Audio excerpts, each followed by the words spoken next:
There's a whole new season coming, which got me thinking about two things about the game that I am disappointed in. And you don't want to miss this because this is going to involve story time. And this one's a doozy about my time when I used to work at a company that pretty much should have created Fall Guys, the ultimate knockout. But let's check out this season 2 trailer here about what's to come, and then I'll share with you that story. And away we go. Hey, I'm Joe. Joe, thank you. Knockout. And I just want to reach out and say thank you to everyone who's been playing and enjoying the game so far. As a team, we've been looking at all the fan arts, the memes, and the montages that people have been posting online. I wonder when they're going to put this out, because this game literally just launched a month ago. That they can be enjoying as part of Fall Guys Season 2. If they have a new season every month, that would be amazing. Ooh, love the medieval themes.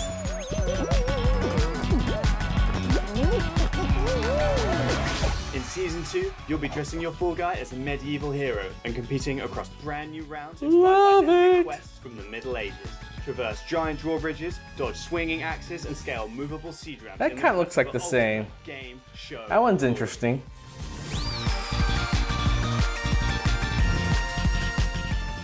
I like how costumes are kind of like 3 parts. There are multiple parts basically where you can kind of like mix and match top and bottom. And the face you can change too. Very similar to Bomberman X-Zero in terms of the way that game was designed when I used to work on it. No, did I say Bomberman X-Zero? Bomberman Live.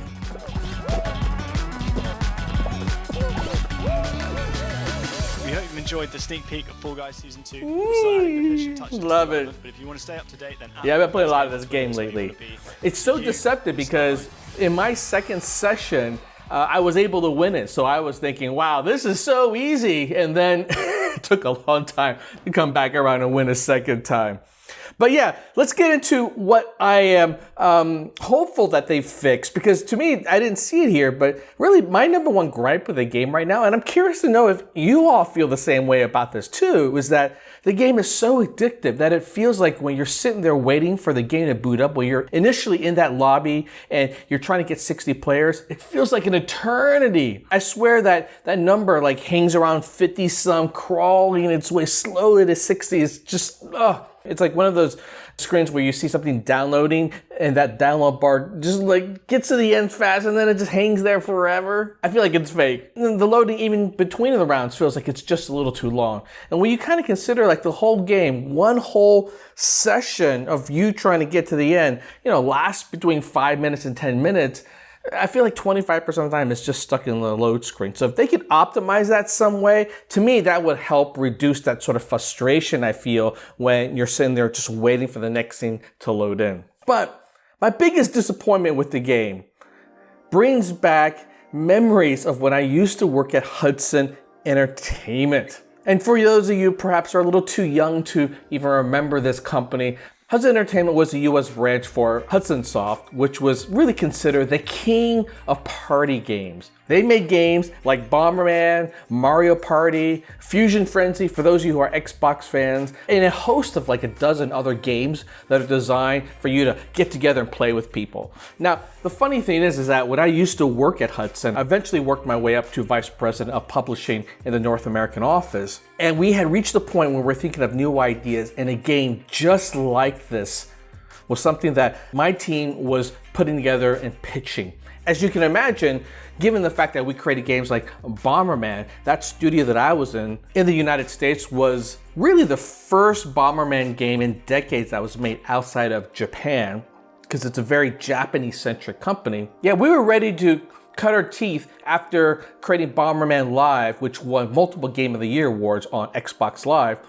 Yeah, for something like this, like how do you take that party concept to the next level? And the concept was very simple. It was, a game like Wipeout, which is very popular in the US, and making that into a video game. And we thought that we had a good shot of getting approval from our Japanese office for this game, because in Japan there's a very similar concept for a game show that was called Takashi's Castle. In fact, that probably was the core inspiration for the game show Wipeout, which is a big inspiration, as you can tell, for the video game Fall Guys. And Hudson was really good at creating these arena-based multiplayer games. They had a formula that they created to be able to create the right mix of interactions and goals and objectives when it came to multiplayer. Mario Party, even though it's owned by Nintendo, had always been developed by Hudson. And the creators for that game had recognized that there are certain formulas to be able to create really fun interactions when it comes to competition. They played about 100 types of games around that type of gameplay formula and distilled it down to about 6 or 7, I can't quite remember the exact number now, objectives and types of interactions, and what they would do is just mix and match them. They were able to thus create hundreds of different types of arenas through those 6 or 7 types of objectives when you mix them together. But unfortunately, despite the fact that we had this great idea to be able to create this game almost about a decade or so ago, it never came to fruition. And this really speaks to about how the corporate world eventually can just squeeze the life out of the creative energy and the creative willpower to create something like this. You see, at the time, Hudson had already become a part of Konami. Without getting too much into business talk here, Konami, which is this huge conglomerate in Japan, they don't just make video games. They have their hand in a whole bunch of businesses, from selling merchandise, even running fitness centers, like the 24-hour fitness type of thing in Japan. Well, as a big company, they had started to buy stock in Hudson. And at that point, they owned a minority percentage, about 40-some%. But in Japan, when a company starts to gradually own an increased number of shares in that company, they can start to influence it and they can start to inject their ideas and control over what happens with that company. And Hudson was a very scrappy developer. It was really kind of known for being much more indie-like than corporate. The creators of the company are honestly some of the most brilliant and creative people. The stories I've heard about them growing up and what they did, which I'll talk about perhaps in another video if you all are interested, was really, really fascinating to me. But what had started to happen was that Konami had started to exert control over the company. And what I mean by that wasn't so much they were telling what Hudson employees should do, they would actually hire people and in many ways place them over the senior executives that were there.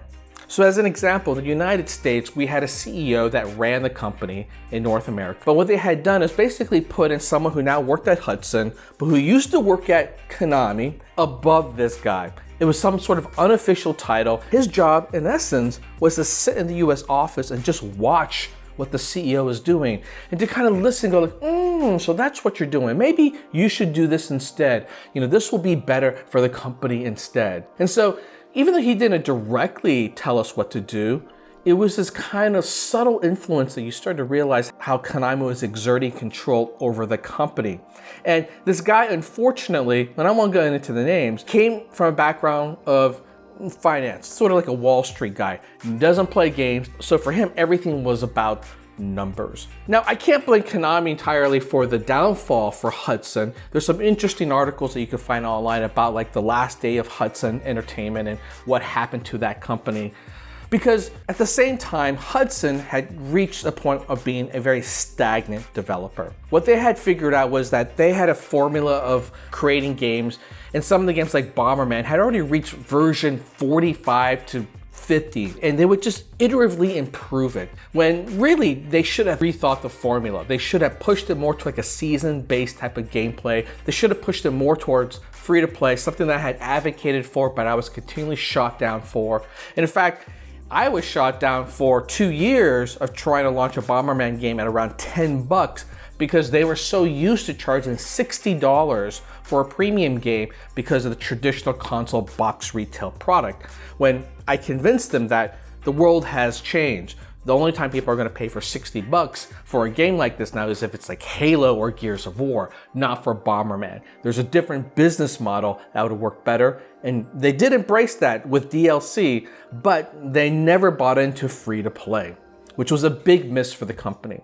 So here's a company that basically stopped truly innovating when it came to the party games, using the same exact formula again and again, and also basically stopped innovating when it came to the business model. And so they were so caught up in their own iterations that they didn't realize that ultimately when Konami eventually came in and bought the remaining shares to eventually exert majority control, meaning that they took over the company by owning 51% of the company.